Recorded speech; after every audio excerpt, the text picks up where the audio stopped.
Much.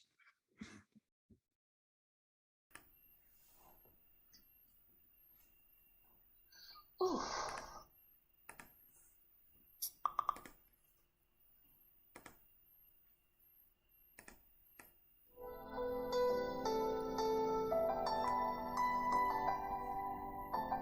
right, we'll begin moving folks to the waiting room.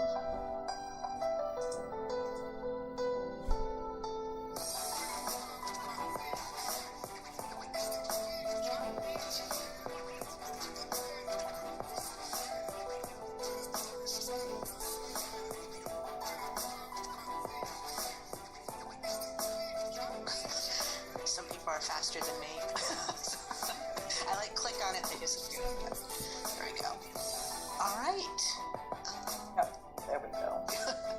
Wow. That was amazing. Wow. Adrian Shad is in the audience. She's on Zoom. I don't know if she's here all the time, but I tried to send her a chat. I hope she sticks around tomorrow. Maybe she'll have something to add. But yeah, that was great. I love how he brought in all of those foundational works of Black Canadian studies, and still actually pushing forward in new directions. This is great. And I think that we should go ahead and ask him even over chat. Right? Say something like, we're so looking forward to having this in the volume. It's just such an important essay, Kristen. Yeah. I think we can even do that casual thing, because he's clearly deeply invested. He's here for the whole thing. Yeah, I was amazed.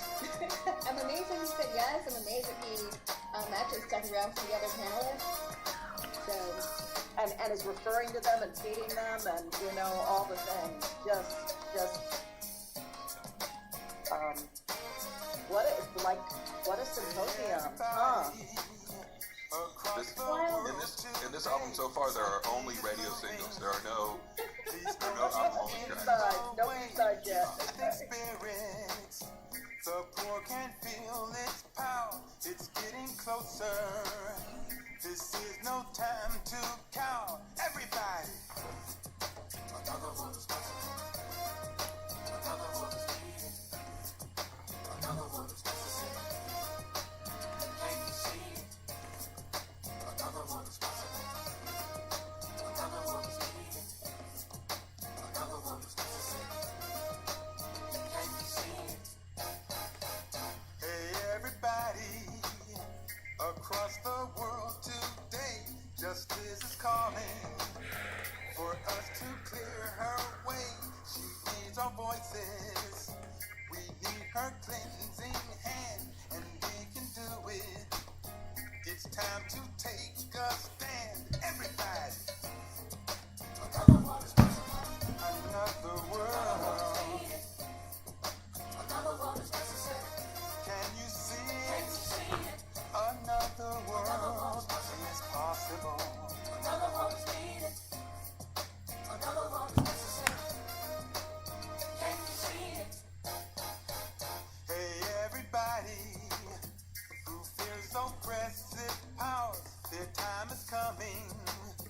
Their greed will bring them down. History is moving in a different way to a new thing, where all will have a say. Everybody.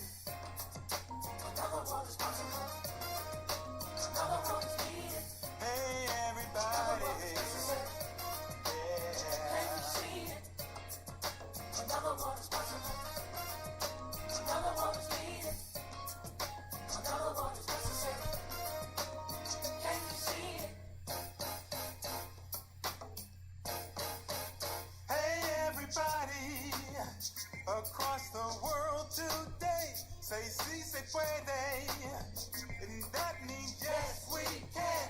And now Harambe, for some unity, let's work together for our equality. Everybody. Another one is possible. Another one is needed. Another one is necessary. I'm trying to tell you. See it. Another one is yeah. Another one is needed. Hi. Another one is necessary. Can you see it?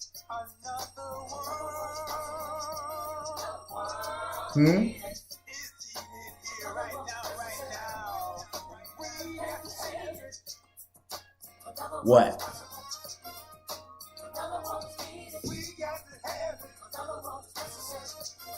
Yeah. No, I mean, yeah. That's pre some of the updates that's happened in the last year. Can you see it? Another word is possible. Another word is needed. Another word is necessary. Can you see it?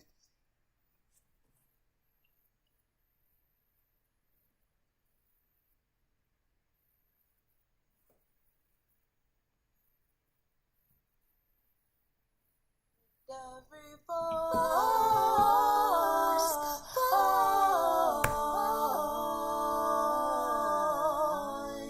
lift every voice and sing till earth and heaven ring with the harmonies of liberty. Let our rejoicing rise high as the listening skies. Let it resound loud as the rolling sea. Sing a song full of the faith that the dark past has taught us. Sing a song full of the hope that the present has brought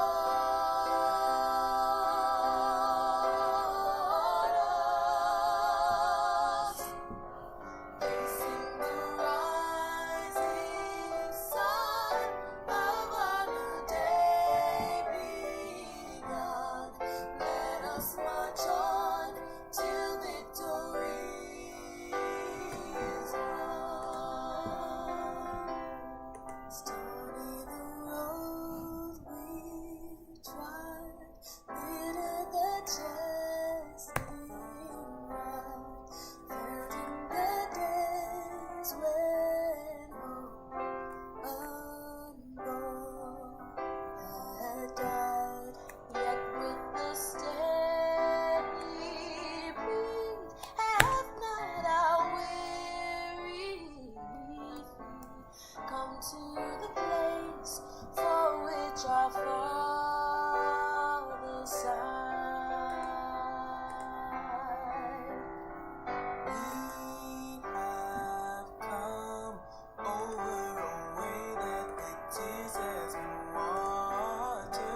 Across the world today, something is moving.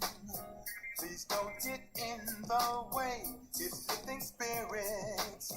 The poor can feel its power. It's getting closer. This is no time to cower. Everybody. Another one is possible. Another one is needed. Another one is necessary. Can you see it? Another one is possible. Another one is needed. Another one is necessary. Can you see it? Hey, everybody across the world today, justice is calling for us to clear her way. She needs our voices. We need her cleansing hand, and we can do it. It's time to take a stand, everybody. Another one is possible. Another world. Another one is necessary. Can you see it? Another world is possible. Another one is needed. Another one is necessary. Can you see it?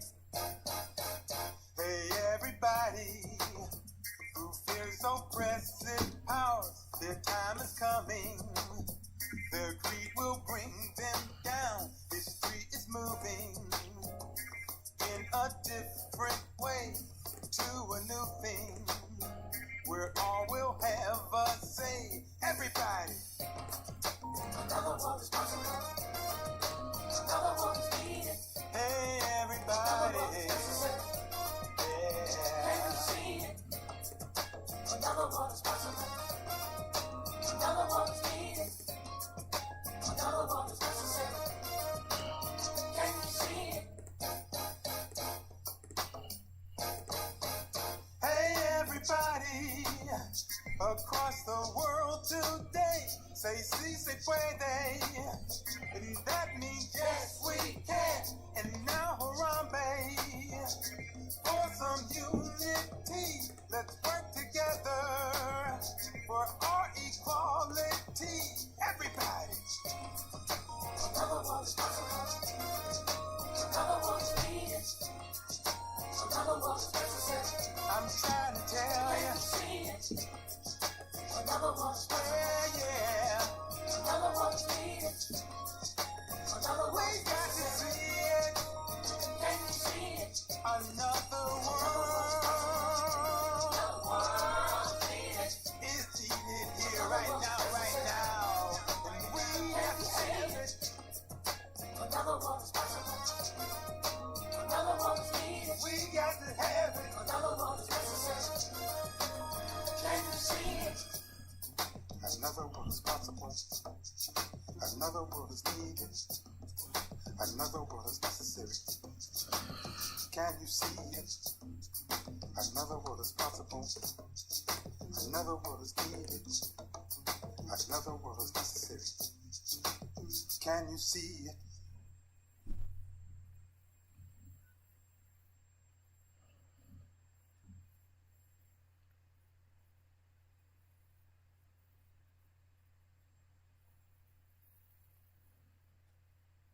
Every voice,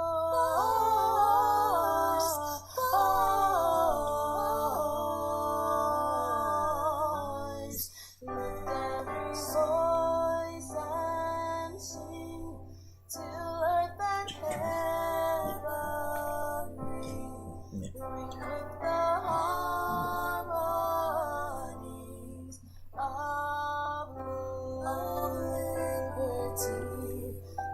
I'll zoom you in. Don't worry about it. Rise high as a listening sighs. Let it resound loud as the rolling sea. Sing a song full of the faith that the dark past has taught us. Sing a song full of the hope that the present has brought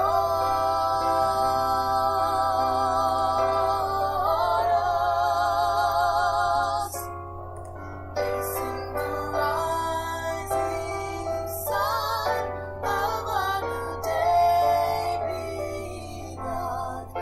Yep. Let us march on to victory.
Okay. All right, I'll start letting folks in. Mm-hmm.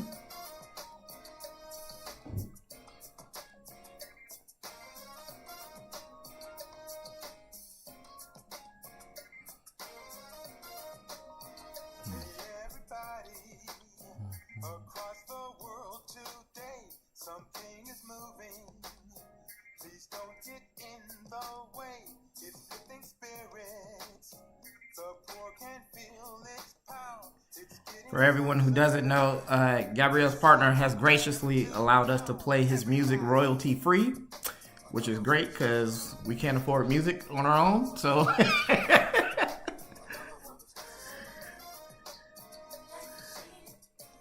Okay, we are at the 2-minute mark, Rachel. I'm gonna drop the music and give you a countdown.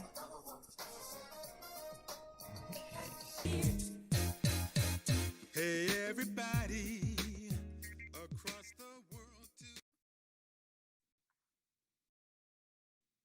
Hi everyone, just checking in, saying hello. I'd like to welcome you all back to the Marianne Shadd Cary Symposium, Marianne Shadd Cary in the Here and Now.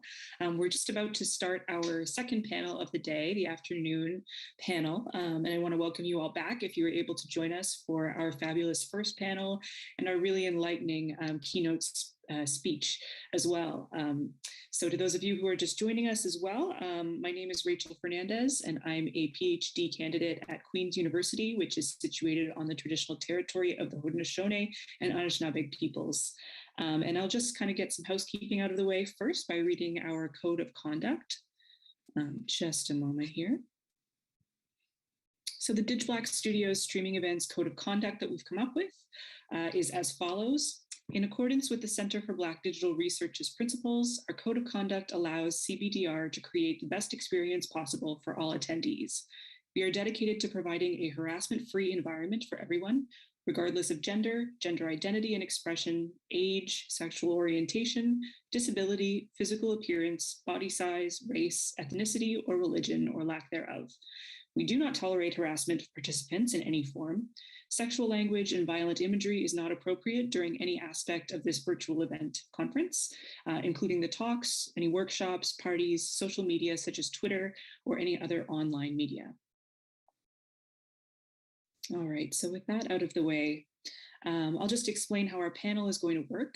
In a moment, I'm going to introduce all of our panelists. We have 4 papers, 5 panelists this afternoon, and they're going to give their talks one after the other. And once all of our panelists have given their talk, we will have a chunk of time for a question and answer period. And hopefully we'll be able to get to some really interesting connections between all of our panelists and the previous papers as well. So while our panelists are talking, at any point, if you have a question or a comment, connection that you'd like to make, I do invite you to put your thoughts into the chat. We have someone monitoring the chat, and we'll come back to those questions at the very end. So with that, I will introduce our wonderful panelists, starting with R.J. Boutel, who is a national teaching partner with the Colored Conventions Project. His research and teaching focuses on African American literature, hemispheric studies, and US American literature in the long 19th century, analyzing the tensions between racial, national, and transnational identities that take shape through the lived experiences of diaspora. And his co-presenter today is Marlis Yvonne Whitley, who is a master's degree student at North Carolina State University, where she studies English and the digital humanities, while also weaving in other intellectual interests. She graduated with honors from the University of North Carolina at Greensboro with a BA in English and a minor in communication studies.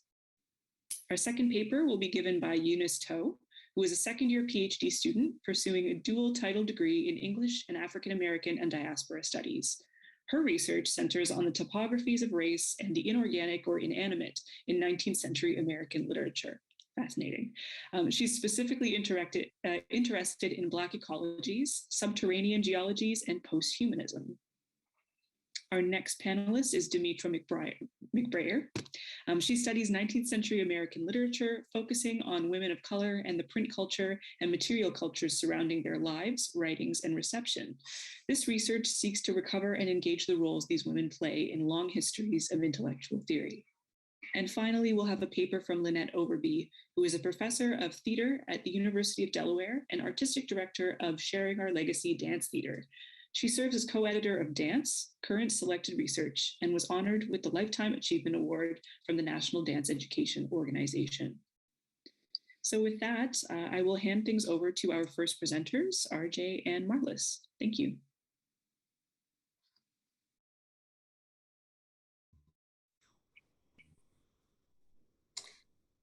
Thank you, Rachel, for the introduction, and thank you all for joining us this afternoon. In our essay on Shadd's 1852 Settler Guide, A Plea for Emigration, Marlis and I situate this pamphlet as not only contributing to the decade's debates over Black emigrationism, but also as a Black feminist intervention into the emigrationist discourses that Carla Peterson rightly characterizes as beholden to, quote, a masculinist ideology of Negro nationality that ultimately replicates the values of Western Christian capitalist patriarchy. Our comparative analysis shows how Shadd argues for the centrality of Black women to the practical project of community building that other writings in the movement often overlooked. That is, while her contemporaries authored manifestos that theorized Black nationalism and prospectuses for emigration that weighed their geopolitical implications, Shadd's pamphlet grappled with the material conditions of relocation, institution building, and social dynamics, including their effects on families and individual women fleeing slavery. Because her Black emigrationist vision emerged as thousands of new Black migrants to Canada West joined new and existing communities there, we argue that A Plea for Emigration should be read within the intellectual tradition of Black feminism, theories fundamentally grounded in what Patricia Hill Collins calls contexts of Black community development efforts and other Black nationalist-inspired projects. By foregrounding Shadd's implicit rebuttal to the masculinist form and content of emigrationism espoused in other Black settler guides, we situate Shadd as a theorist of Black community building at the intersection of Black nationalism and Black feminism. Our essay opens with a survey of Black emigrationist writings, including Nathaniel Peck and Thomas S. Price's 1840 pamphlet on British Guyana and Trinidad, Martin Delaney's Condition, Elevation, Emigration, and Destiny of the Colored People in the United States, and official report of the Niger Valley Exploring Party, and the proceedings of the National Emigration Convention held in Cleveland in 1854.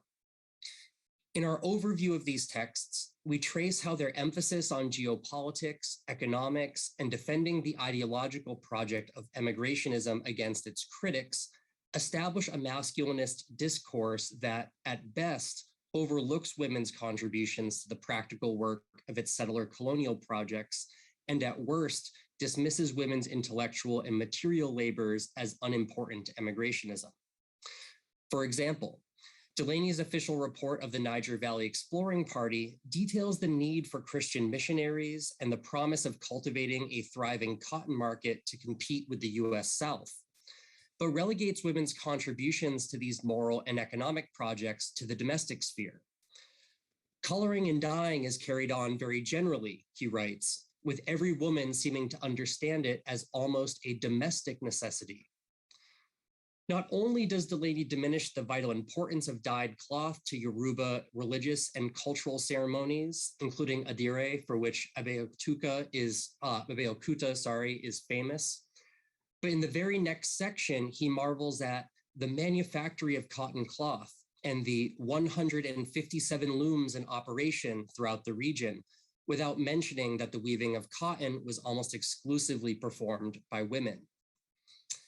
Even at the 1854 Emigration Convention, where women like Mary Bibb were elected to officer positions and where the adopted Declaration of Sentiments argued that, quote, the potency and respectability of a nation or people depends entirely on the position of their women.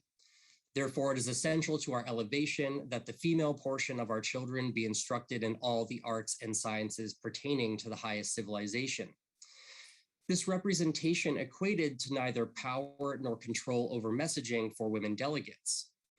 Not only were women fully excluded from the Board of National Commissioners and the Committee on Publication, but almost all of their substantive contributions were downplayed, anonymized, and erased in the published proceedings, which instead reprinted the full text of Delaney's keynote address, a philosophical counterhistory and comparative analysis of the respective merits and disadvantages of various prospective sites for emigrationist enterprises that predictably aligns the everyday experiences of actual emigrants, including the mothers, daughters, and single women who would have made the lofty goals of such projects possible. Although readers of settler guides were presumed to be men weighing relocation as either individuals or heads of households, the flow of migrants that the 1850 fugitive slave law in the United States set in motion reveals another audience. According to Akuko Osaka, substantial numbers of enslaved women acted on their desire for freedom and overcame adversaries without male assistance, fleeing to Canada in all-female groups or alone, and sometimes leaving behind their husbands and even their children in bondage. Whether or not these women read Shadd's plea, their journeys to and experiences in Canada trouble the presumptions regarding the settler guide's audience and emigrationist masculinist ideologies. So how do we read a plea for emigration differently if we examine it as a text that addresses, at least in part, women who are considering migration to Canada West or who had already made the journey? And I'll turn things over now to Marlis. Okay, thank you, RJ. So by situating a plea for immigration in the context of Black feminism and utilizing it as a method of analysis, we were able to tease out ideas and frameworks that are integral to the intellectual tradition. Black feminist praxis, or Shadd's Black feminist praxis, is illuminated in how feminist domestic labor is centered and possibilities of economic enterprise and expansion are rendered secondary. Citing Anna Julia Cooper, we find her cumulative period relevant, where women's contributions to communities were significantly undermined within a time of rapid industrial and economic growth. Though Cooper was writing on the climate of the late 1800s, we contend that her theory applies to Shadd's time of the 1850s, which saw its own sort of a cumulative period through the immigration movement, especially after the passing of the Fugitive Slave Law of 1850, and women's contributions to that movement and within migration itself. Because of the Shadd's prioritization of women's labor in a plea pushes back against the patriarchal conceptions of what constitutes valuable labor and what makes a community thrive. Noting that linkage is an important aspect of Black feminism, which sees both theory and practice as working in tandem with each other, we contend that it is crucial to understanding Shadd's writing of a plea for immigration as Black feminism in action. To further illustrate this, the foundational work of the Combahee River Collective exemplifies linkage and names Shadd's praxis in critical areas of community coalition and activism. Author Kianga Yamada Taylor highlights the collective's concern for Black women and women of color living within oppressive systems of power, and argued in their manifesto for the reorganization of society based on the collective needs of the most oppressed, quote, end quote. Exacerbating the social justice ideals of Black feminism, Shadd articulates reorganization in the construct of a community that would benefit women, value their labor, and provide equal access and opportunity to participate fully in the public sphere. For example, instead of promoting the potential for large-scale industrial agriculture like many of the settler guides of this time, Shadd promotes gardens and small-scale family farms, which were usually under the purview of women's homesteading, as being just as economically lucrative and giving women access to participate in the public sphere by their yields at local markets, and also expressing their innovative and creative prowess. In further conceptualizing the possibilities for settlements in Canada West, we see that Shadd also stresses the anti-racist and coalitional aspects of Black feminism in community building.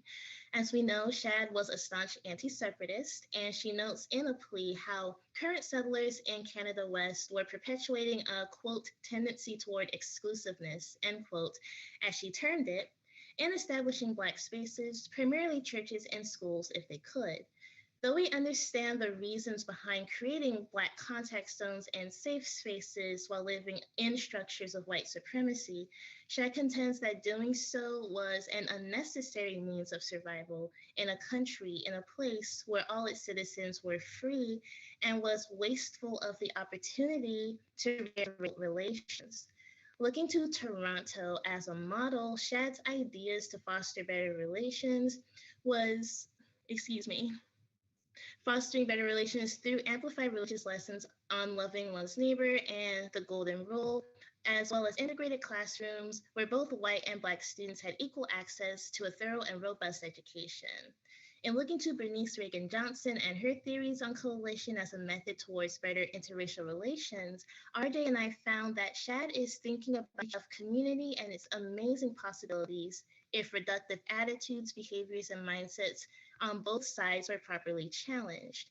Though we acknowledge the more contestable aspects to Shad's work, particularly her settler colonial arguments and subtle reinforcement of patriarchy, which we can kind of read in the rhetoric of her pamphlet, we can still see that her theorizations in the plea are generative and work toward constructs that at least challenge aspects of patriarchy in regards to women's labor, and ones that are actively anti-racist in order to not reconstitute hegemonic ideologies. So the Settler Guide is a rather unlikely to articulate Black feminist theorizations. It, however, exemplifies Shadd's position as a Black feminist foremother, reveals to us the strength of her blatant concern for the welfare of Black collectives, and reassesses where we may look for and examine Black feminism in action. With that, however, we continue to ask critical questions regarding Black feminism and the modern moment. Most pressingly, how the activist orientation of Black feminism is the most dominant and most representative form in the popular zeitgeist. So in considering current counter discourses being had by Black women, ones that reject the activist orientation on account of not what Zora Neale Hurston terms as muling, how may we read and understand Shadd's plea and her activism in the here and now with these current conversations regarding Black feminism and Black womanhood in mind? Thank you. And I will now turn it over to Eunice Tao. Thank you.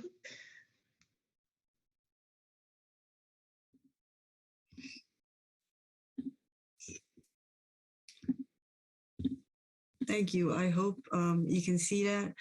So just thank you so much for Rachel Fernandez, RJ Boutel, and Marlos Yvonne Whitley for the introduction. Before I begin, I also want to thank the Center for Black Digital Research for this invitation and for everyone for joining us today. It really means a lot that you're here. So what I'll be sharing today is from the first section of my paper on Marianne Shadd Cary's Black Soil Ecology. And I'm new to this exemplary woman, so I'm very glad to be here and keen to learn from you all. And I'm excited to hear your thoughts and responses. So in the summer of 2020, Black farmers in Detroit rejoiced when the GoFundMe campaign they organized to raise money for African-American land ownership reached this goal in just 20 minutes. Described by the campaign creators as, quote, a matter of equity, end quote, the fund was a crucial starting point for tackling the deep-seated disparity of land acquisition among Black and white farmers. While urban farmers in the US are predominantly African-American and Latino or Latina, research has shown an uneven distribution in farming land, which is mostly white-owned. In the face of this structural disparity, however, Black farmers are striving to fulfill urban farming's civic purpose, with neighborhoods working together to advocate for communal agricultural projects. Such efforts are a continuation of a Black ecological tradition that centers practices of care and a mutual respect for the earth. Following the set of issues that the contemporary urban farming movement raises, this presentation considers the racial politics of North American agriculture in relation to Marianne Shadd Cary's A Plea for Emigration. While one might expect this pamphlet to focus on the moral, social, and political conditions of the region, as the pamphlet's subtitle suggests, Shadd Cary begins instead with extensive information on the quality of the region's climate and soil. These initial sections have been read by critics as a laying out of indisputable facts before getting to the more debatable conditions of Canadian life. Richard Almond, for instance, notes in his edited introduction, when Shadd Cary is finished with matters like farms and weather and sawmills, she's going to be entering more contentious territory, schools, religion, segregation. As the quotes show, Scholars have read the pamphlet's early sections as a quantitative approach, a way for Shadd Cary to establish her credibility. In this presentation, however, I argue for the material and symbolic possibilities of Shadd Cary's ecological meditations. Her continuous articulation of Canadian soil quality and climate health suggests an affinity with the land that is pragmatic while signaling a form of Black belonging. So in identifying Shadd Cary's imagination of a Black soil ecology, I mean to suggest how it paradoxically creates a potentially liberatory space through a fraught context of land ownership and settlement. Soil can be defined as a thin covering over land, even though those words are often kind of used interchangeably, but it can define as something, a thin covering over land, encompassing organic materials, minerals, air, and water. Agriculturally, this provides an economic stability crucial for Black immigrant farmers.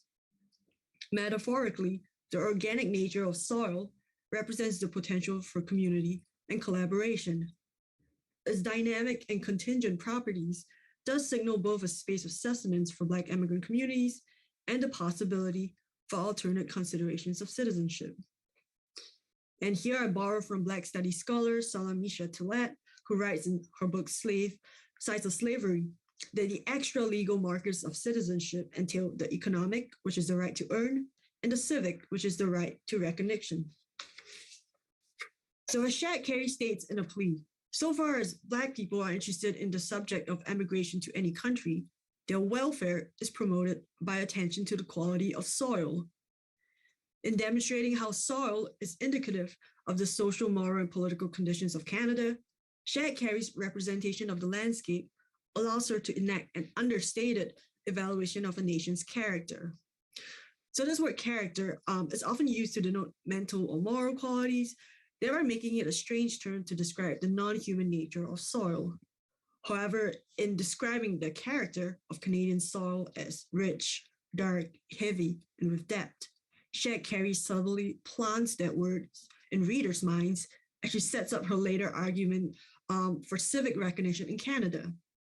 So later on in the plea, she writes, she declaring that the nation's political character leaves no room for chattel slavery and prejudice of color. The word character thus ties the economic desirability of the nation with the affective potential of permanent belonging. Highlighting Shadd Cary's articulations of soil thereby reifies the importance of a nation's climate, symbolically and materially, in one's decision to cross a border. The political grounding of Shadd Cary's Black soil ecology extends beyond a plea. It plays a notable role in her tenure as the editor of the Provincial Freeman. So in one of her first few editorials, she writes that a core reason for establishing the newspaper was so as to provide information on climate and soil. Fascinatingly, she states these reasons before the one might argue more important factors such as laws and progress. One staple feature of the paper was its agricultural section, which provided Black immigrants in Canada resources on how to take care of their land. So this piece, for example, talks about the amalgamation of soil. So her highlighting of scientific and agricultural practices demonstrates how deeply ecology was intertwined with the progress of the Black body politic in Canada. This is further evidenced by her political speeches. So when she attended her first colored convention as a delegate in 1855, she used the platform to espouse the importance of agriculture. Following what Brandy Locke has shared in her presentation on the gender politics of Shadd Cary's activism, it was very interesting to see how her speech at this 1855 convention was framed. So here I focus on an article from Savannah George's Daily Morning News, which offers a couple of sentences on Shadd Cary's agricultural sensibilities. This article reports that Shadd Cary was anxious for Black people to turn their attention to farming, and that there was no group better off than those who had, quote, settled in Canada on farms, end quote. So despite the inclusion of this message, however, the crux of it is lost in the layout of this subsection. As you can see, it comes at the end of the report on the Black Convention, and its heading says, "A Woman on the Floor." Between the misogynistic undertones of this title and the overall lack of newspaper coverage on Shadd Cary's soil aesthetics, their lives are a reminder that ecology often gets subsumed in the focus on social or political character. But perhaps you can imagine the floor that Shadd Cary is standing on, as per this newspaper headline, as its own plot of soil, laying the groundwork for new forms of political discourse. And the phrase laying the groundwork, I borrow from Jessica Marie Johnson's Wicked Flesh. In carving out a space in this male-dominated arena, Shadd Cary's advocation of Black Canadian independence is exemplary of what a Black soil ecology can do. Her speech in this sense offers as much about the autonomous nature of soil as it does for soil's potential for greater civic engagement within the convention movement. And this relationship between soil and the Black body politic is something I talk about more in the longer paper. So earlier in this presentation, I opened the question of how Black belonging relates to land access through the mutual aid initiative of urban Black Detroit farmers. I began with this example to show how the current landscape of Black ecology continues to revolve around questions of independence, recognition, and of course, racial injustice. And yet the communal tactics that Black farmers employ in the fight for land access suggest the continuous potentiality of this diasporic soil for the sustainment of Black belonging. For this reason, I close my remarks by reflecting on an unlikely link between contemporary Black urban farmers and Shadd Cary's plea, the space of Detroit. So, despite the subject matter and Shadd Cary's being in West Canada, a plea for immigration was published across the river in Detroit. Likewise, she ultimately returned to the US in the years following the Civil War, with her first relocation being the city of Detroit.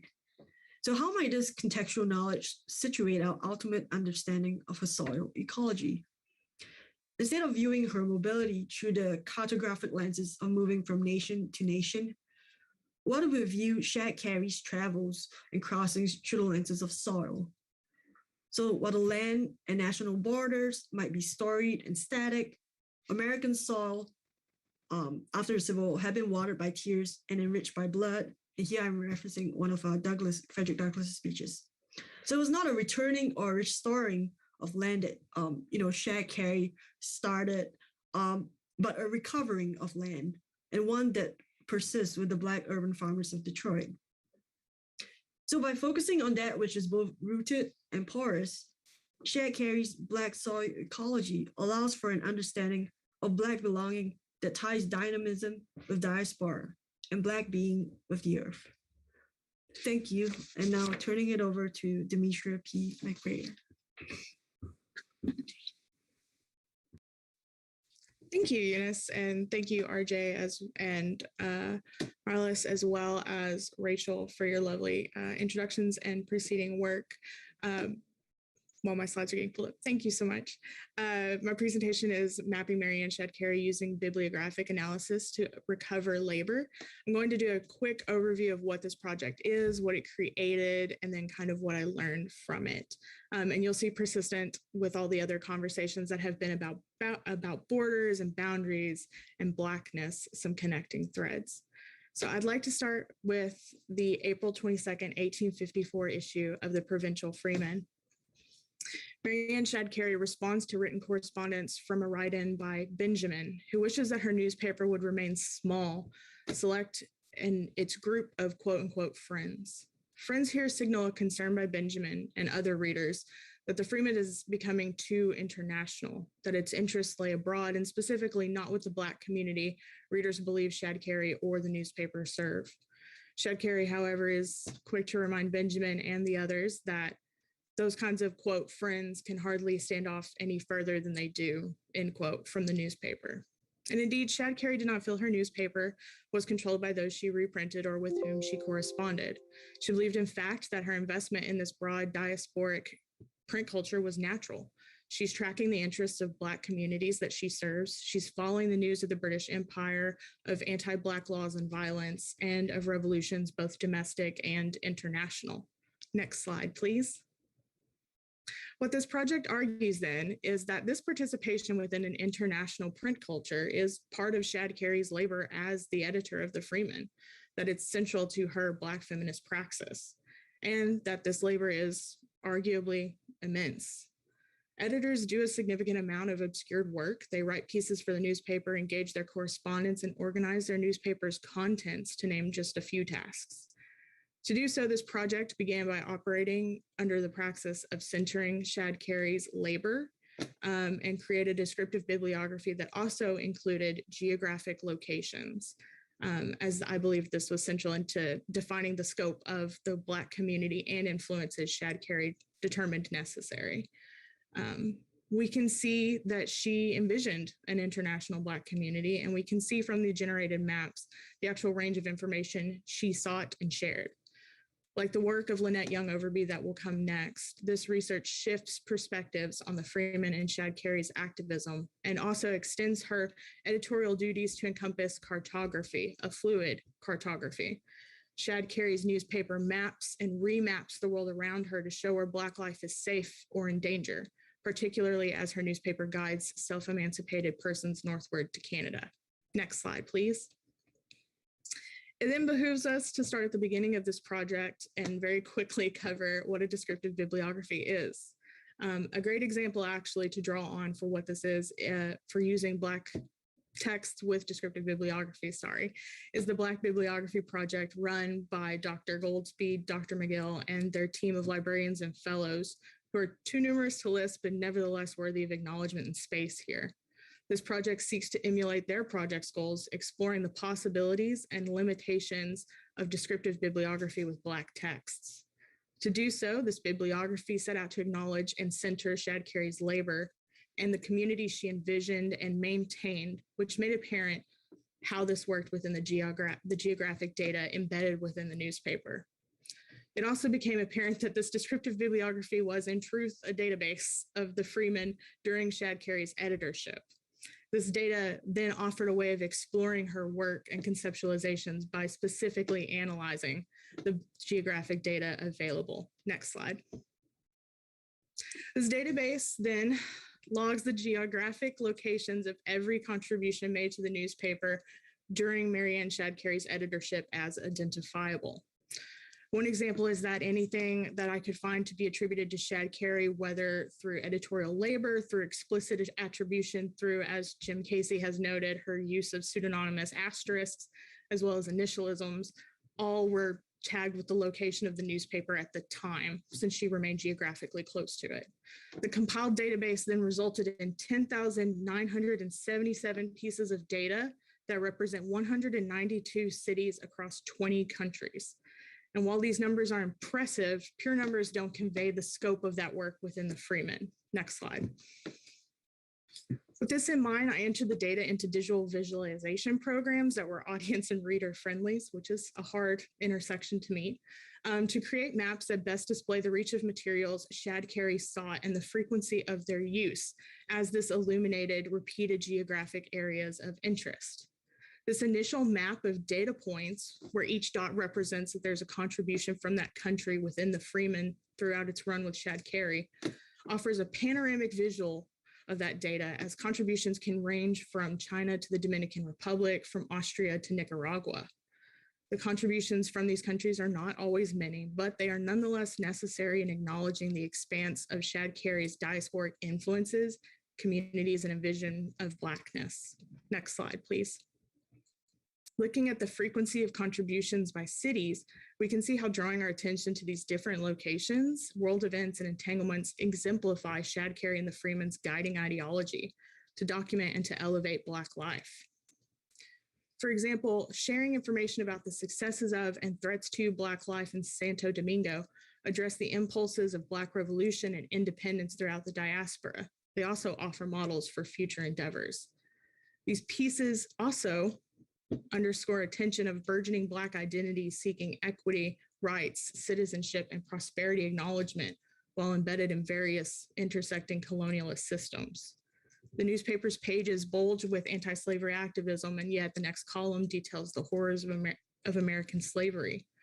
It's this detailing of empirical conquest and anti-Black violence in rotation that represent the complicated interstices of Shadd Cary and the diasporic Black community's activism of the time. Adding to this activism, it's kind of unsurprising to see that so much of the newspaper is embedded in Canada and the United States. Mapping those contributions from those two countries reveal a large range of influences on and contributions to the newspaper. Next slide, please.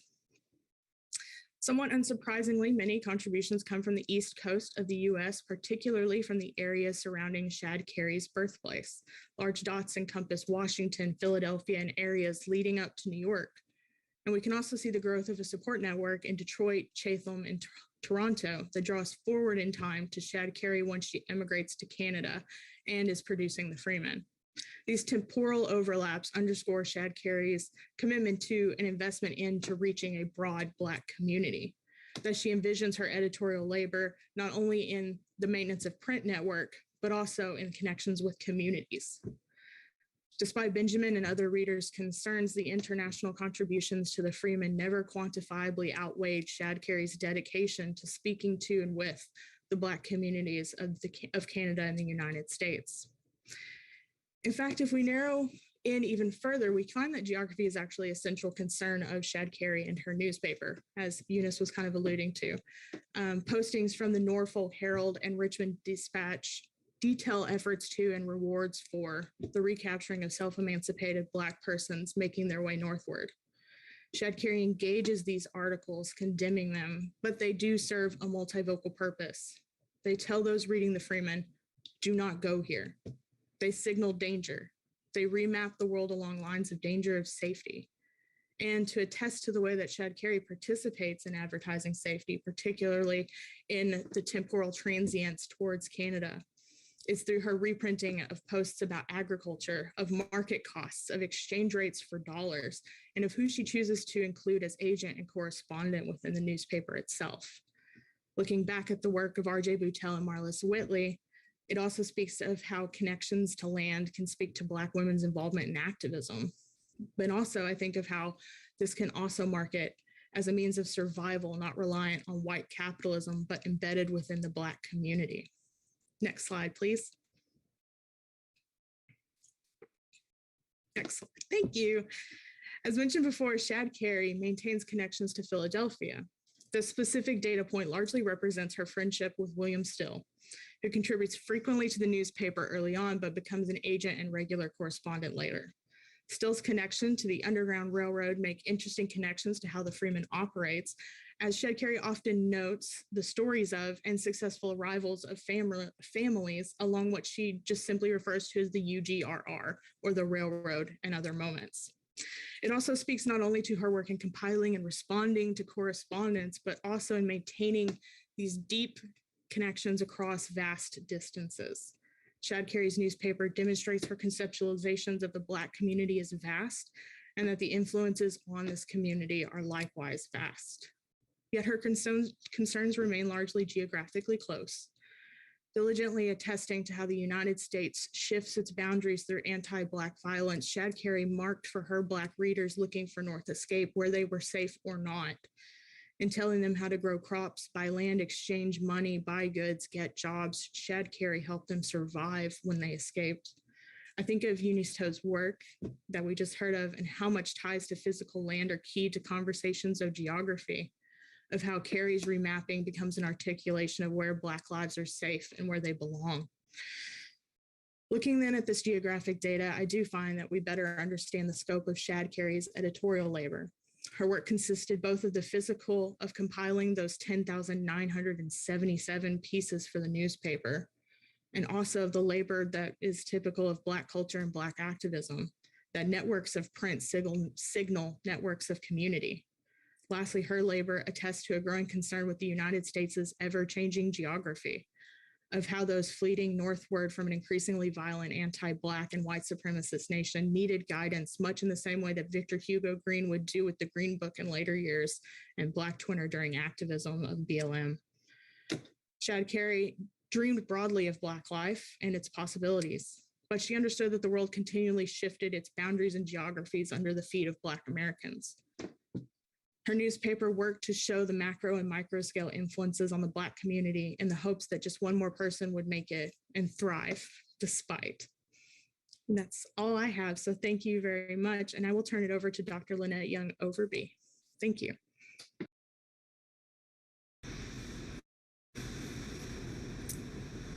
Thank you so much. I'm learning so much from all of you. And now I'm happy to share about production. That is the topic of my paper and this presentation. Next slide.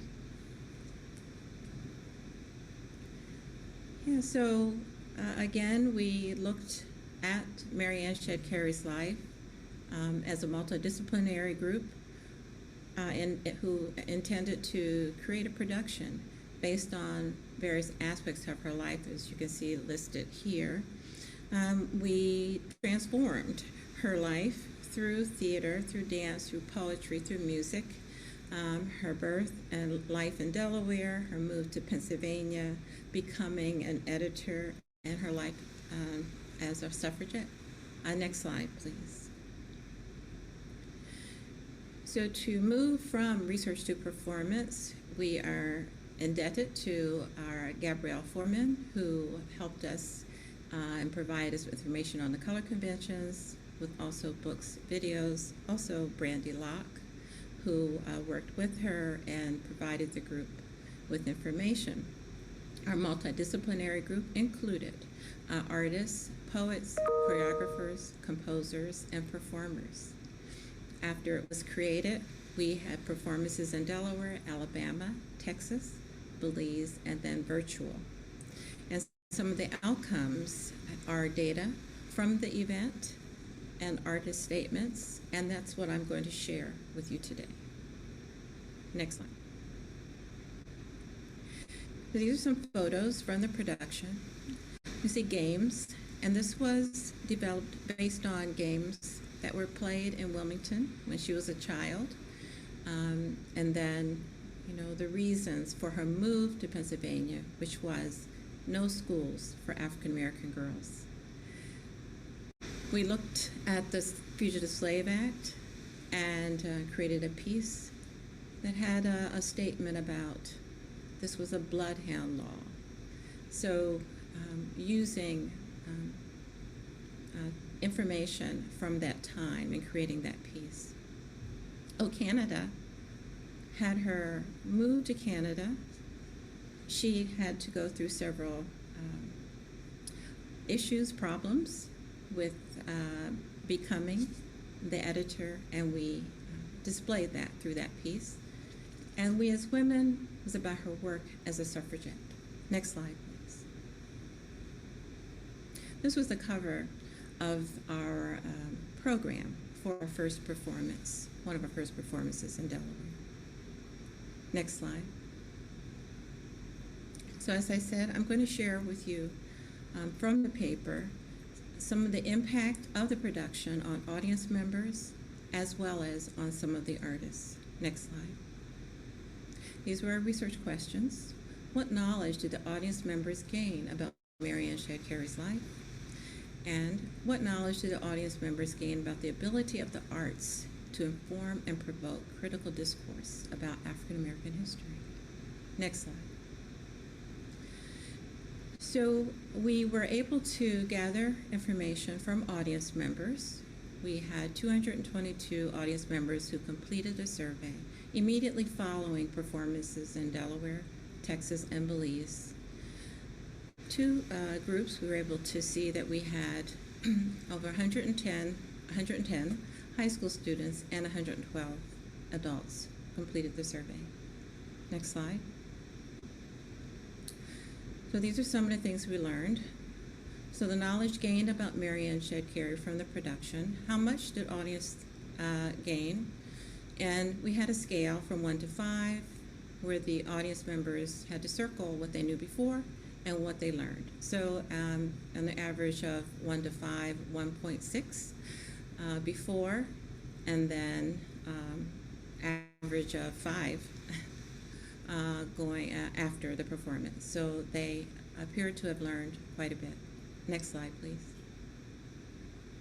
These were some open-ended responses. We also asked, and this was one respondent, I won't read them all, but Respondent A, I didn't know anything, sadly, about this great Black woman, but I learned she was from Delaware. She did learn to read and became highly educated.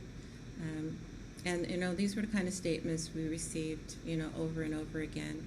You know, and the thing was this, a lot of the people who responded were from Delaware, so they were quite upset that they didn't know anything about her. Next slide. And the students, their responses were much shorter. I learned that she was a woman who went and got her education in a time where Black women couldn't. I learned that she had to travel places because she couldn't fulfill her dreams where she lived due to racism. Next slide. So we also asked about the arts, you know, the power of the arts to provoke critical discourse, to inform.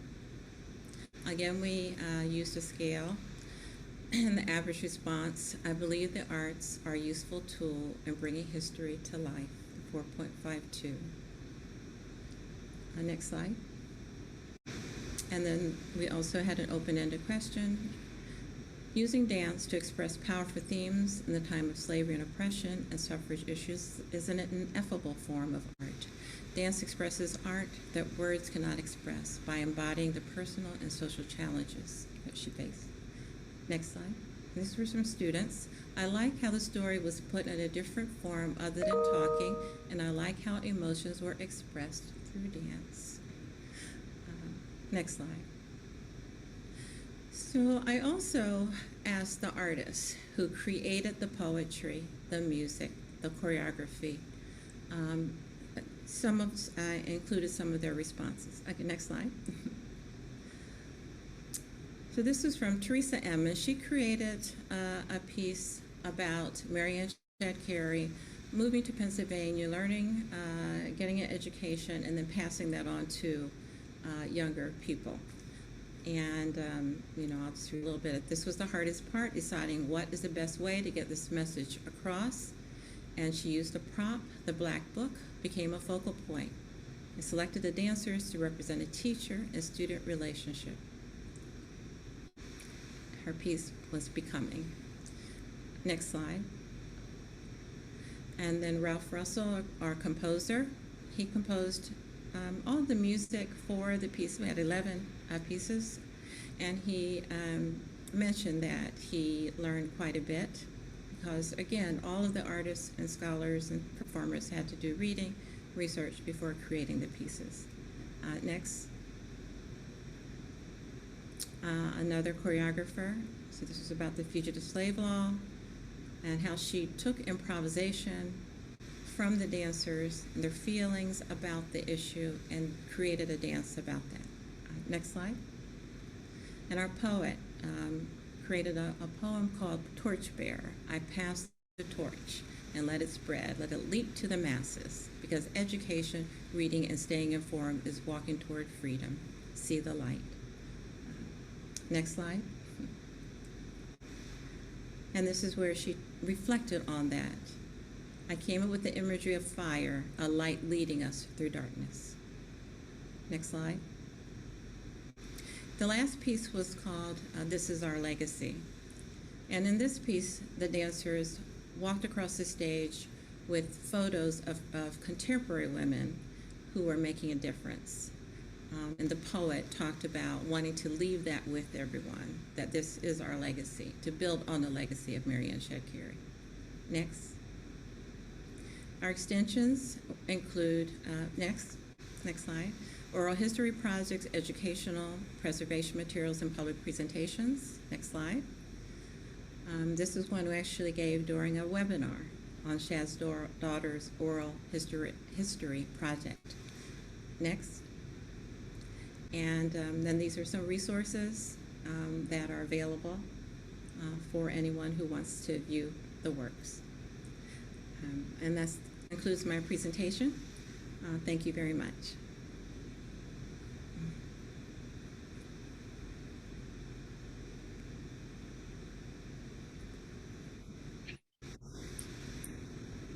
Thank you so much to all of our panelists.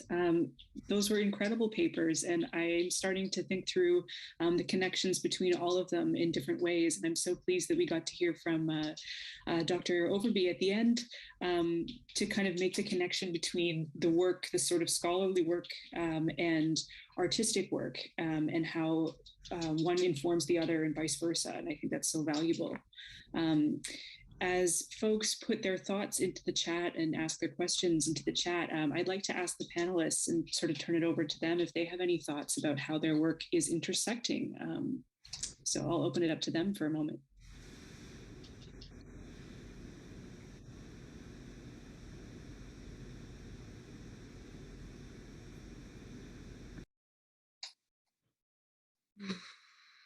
Maybe I can start real quick.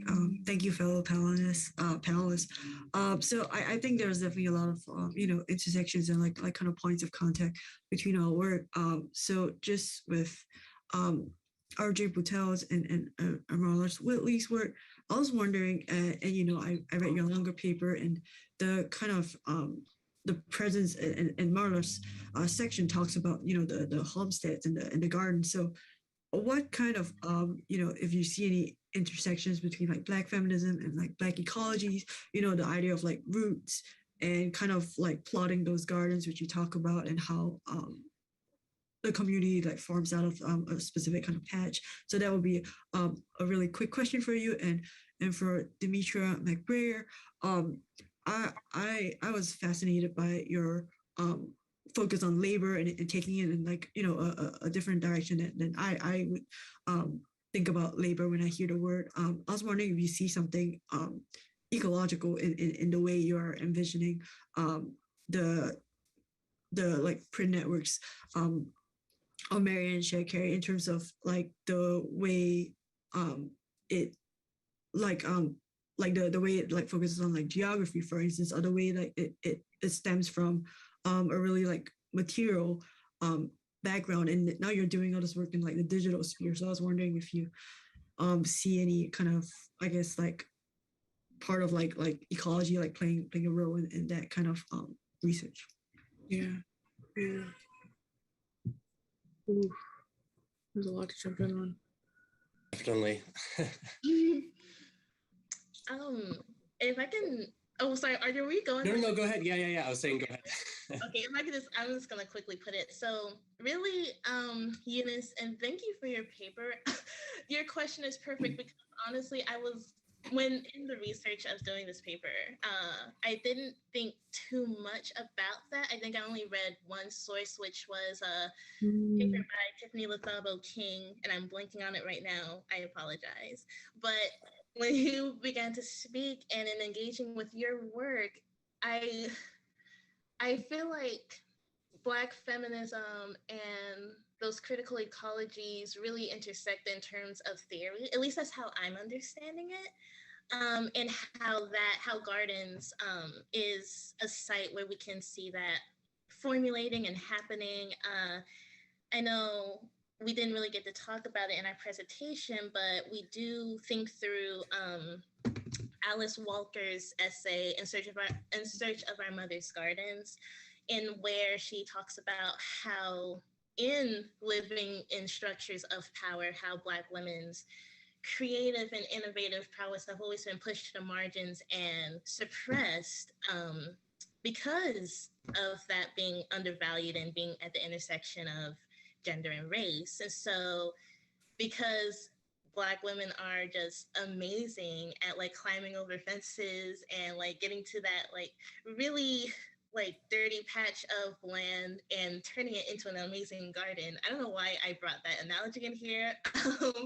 I think it really speaks to how, in theory wise, how we can go to really unlikely sites to really practice theory.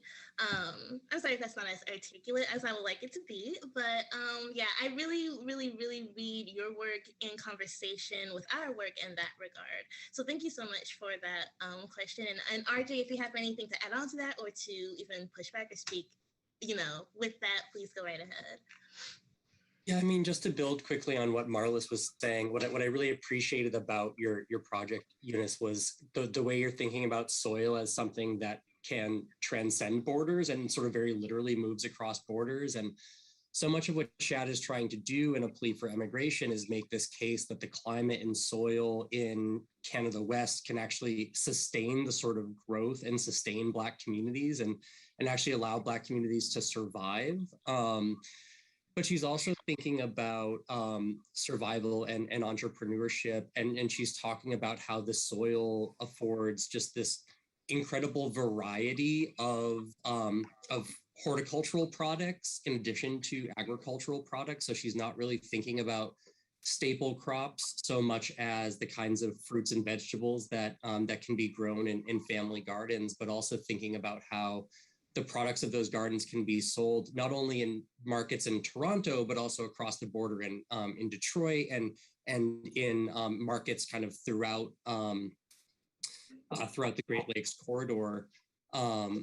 So the way that you were talking about soil as something that kind of exists across borders, and that thinking about that as a kind of complement to one of the things we talk about in our longer piece is that the legal materiality of the border is also really important for Shad and for refugees from slavery in Canada because of the Webster-Ashburton Treaty and the kind of non-extradition laws that would not allow, or at least technically allow, people pursuing fugitives from slavery to, or at least would not allow the cooperation of the local government in that. So kind of thinking about the very real legal materiality of the border, but also the sort of ability to kind of move back and forth across it, and thinking about soil as a way to get us to kind of open that conversation up for us in new ways.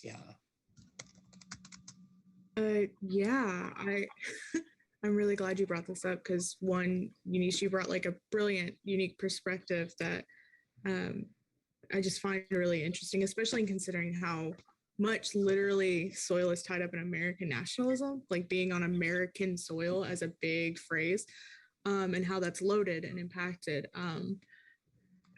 And also just, yeah, I think of soil or ecology in relation to this in very specifically a literal way, as much of Shadd Cary's work in getting circulation, as was noted earlier in panels and also by Walker, involved her physically traveling. So much of spans of the later newspaper acknowledge she is on foot in communities, circulating, talking, responding, being involved. And that migratory way that she views boundaries as different, like the world is mapped differently for her, it almost seems. She has a completely different, and I think of how important it is when you argue Black bodies as of the earth, as like inherently equitable and should have access to these areas, that deservedness. And I think you point, like, not related to Mary Ann Shadd Cary, but the complicated nature for Afro-Indigenous, identities trying to embody ecology, especially in 19th century America, how difficult that is. But I mean, you also draw me to like ecology in the print market of where does the materials come from that create the paper, that create the binding, that sustain that network. Those are very real things. And approaching DH work with an eye towards never being so digital that you forget the humane is what you're focusing on, even though, yeah, the digital and the question of ecology and responsibly not contributing to climate change with, DH work is always at the forefront of considering that idea. Thank you for those thoughts. I am going to, my colleague Sabrina LaPearl Evans has been monitoring the chat for questions, and I think she's going to read out another question for you all.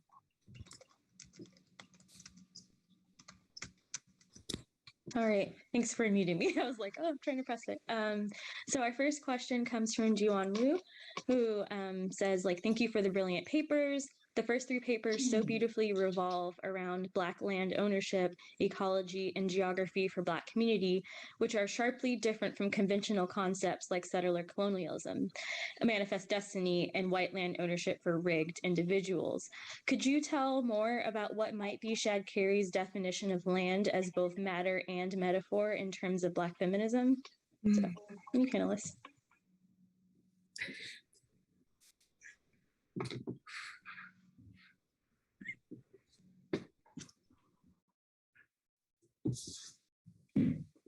Well, I think, and thank you for the question, Jiwon. It just in like my understanding of Shadd Cary reading a plea, it seems like land, and I have to go back and look at how she uses land, but there's an idea that land, it's it's like what you're on, and it stays the same. It's fictive, almost. It's static. Land is what exists, and borders go metaphorically over land, and that's how it is. And I think, like, with all our papers, we're really focusing on the idea of like animacy and like dynamism. Even in like Dr. Overby's like paper on like the importance of like movements and bodies and stage and the performative aspects. That's what I was hoping to draw with the focus on soil instead of land, and I definitely like chose those words and thought about those words like carefully. So that's what I that's just my short contribution.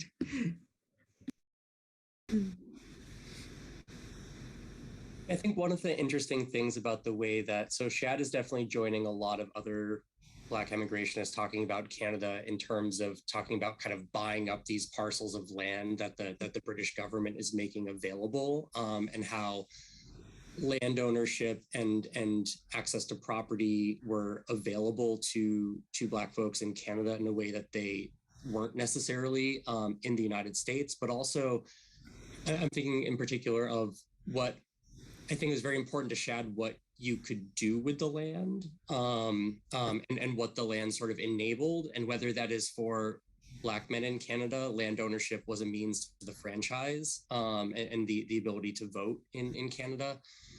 But also thinking about how actually being able to create a home in Canada in a ways that was not always available in other places, especially for a lot of the Black migrants who fled the U.S. North in the wake of the fugitive slave law, who had been making homes in the North, who were suddenly vulnerable to recapture, to re-enslavement after living freely in the North.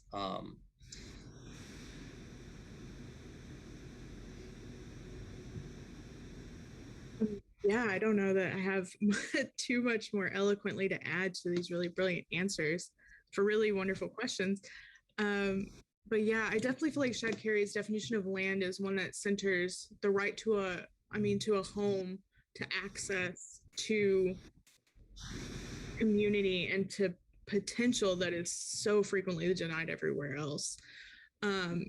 Actively policed and taken away often, in fact. And I think about that so much in the way that her agricultural sections are things like how to plant this tree, how to plant this fruit tree, how to make a pie with this fruit, how to maintain it for the winter, how to how to maintain yourself, how to be self-sustaining. I made a small comment to it, but she really does seem to be hearkening to these early or participating early on in these later very prolific Black debates about self-sustainment outside of white capitalist systems that are built in and about the Black community sustaining itself.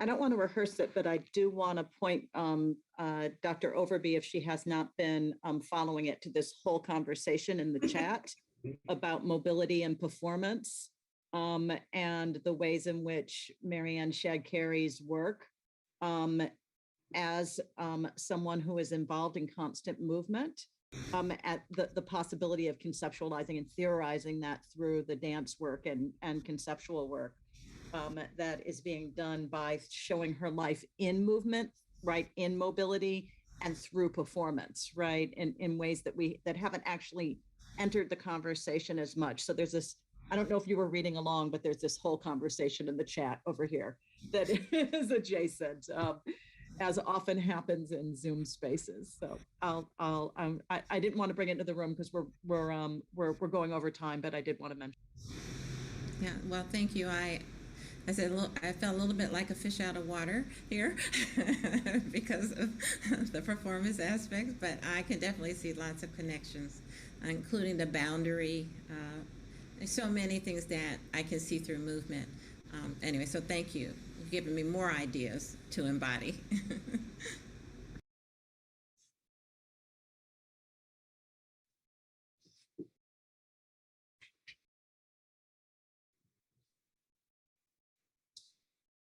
Rachel, do you is there anything else that you'd like to sum up in this? Yeah, sorry about that. I was muted and I couldn't escape. I think we have at least time for one more question if Sabrina wants to offer one there.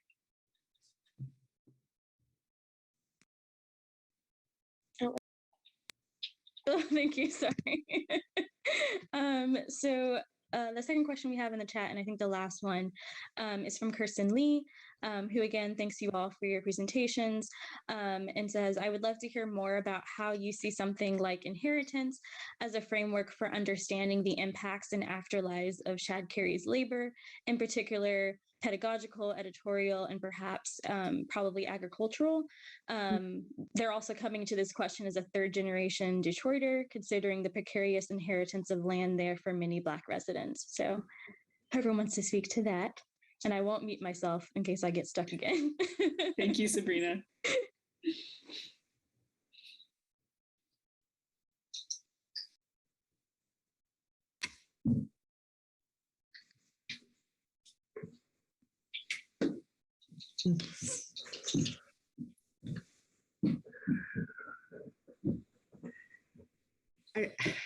I'm still thinking through your question, but I do want to acknowledge that the concept of inheritance is such in Black feminist, it's such a radically depart idea from the liturgical way that, capitalism views inheritance, that it kind of works out of that. I think about how often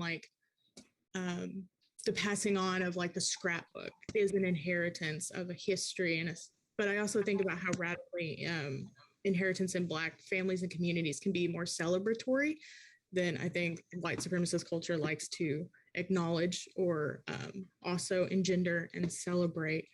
And I think just thinking of her labor in particular, I think what's sadly been lost is the inheritance of Shadd Cary's labor, how she embodied editorship, embodied her role and carried that with her, even when she wasn't, at the press. And how those connections, I was talking with Marlis with those connect forward to other persistent themes of Black women journalists attesting to and working for progress. Thinking of obviously Ida B. Wells, but all the way forward into the 1619 Project. That's the whole praxis of that, and how Shadd Cary is part of these and consistently being re-inherited by people who take up this mantle. I guess I would say we actually try to kind of follow that inheritance train of thought with our interviews of women who we felt were building on her legacy, including Shannon Prince, who was one of her descendants, I guess, in Canada, and the work of editors today and community organizers today. And so that is something that we've been working with in the performative space.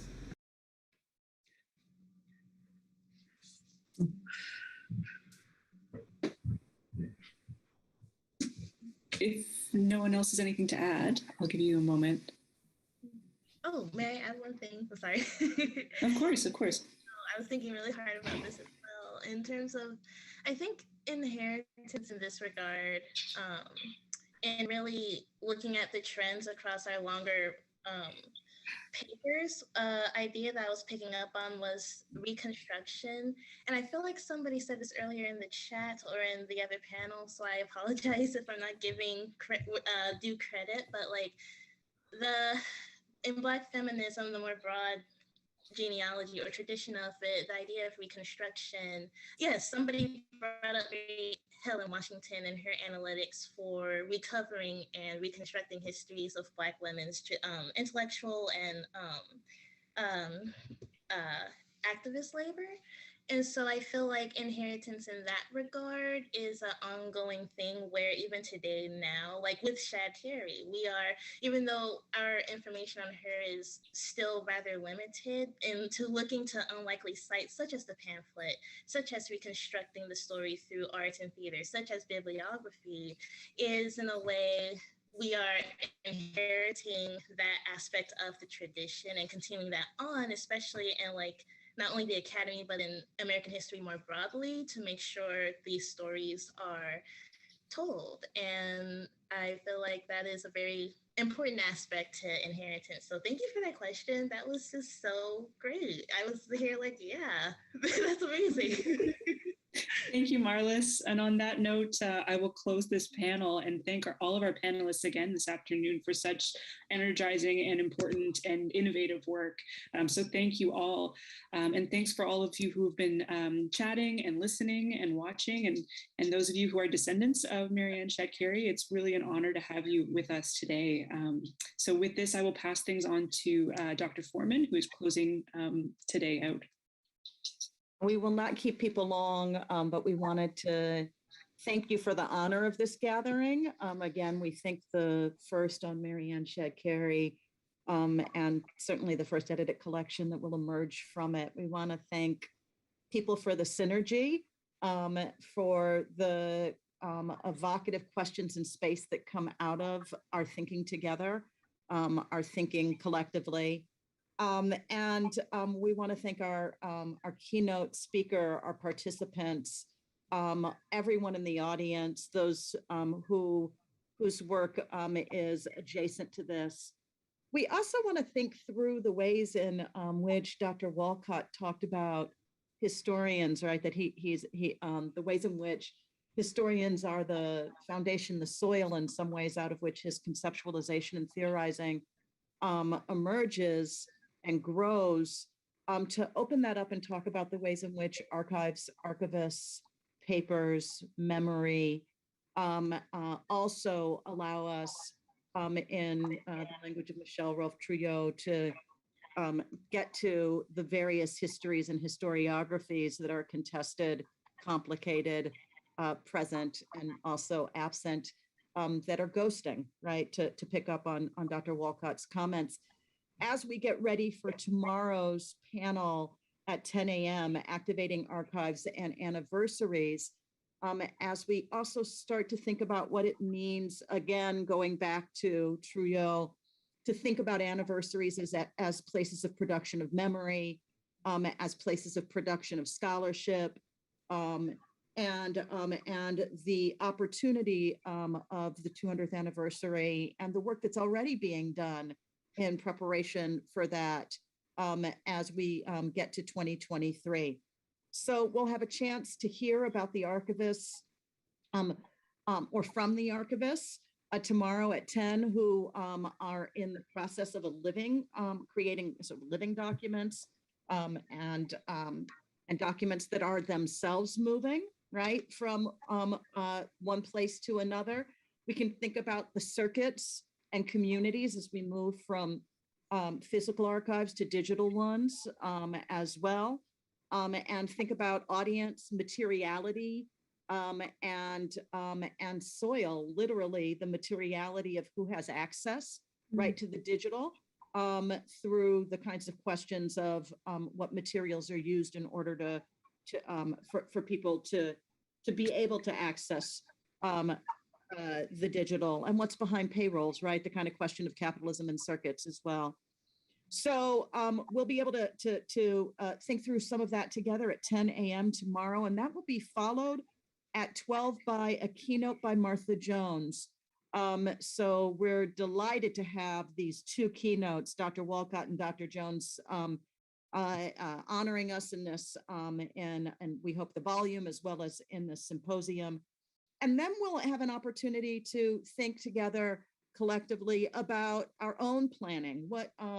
as in institutional planning, for example, about the 200th anniversary. We know that 2021 is maybe 2020 is the time to start thinking about 2023 if we want to get much done.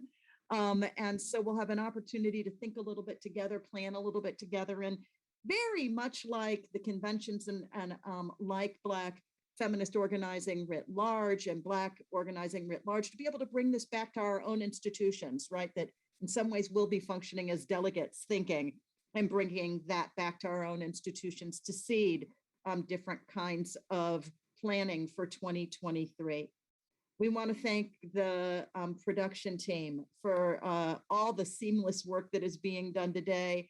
We want to thank the people who stepped in to host and chair these sessions. Rachel and Arlene, thank you very much. And again, we'll see you tomorrow. It's such an honor to be here and to build as part of a community. Thank you.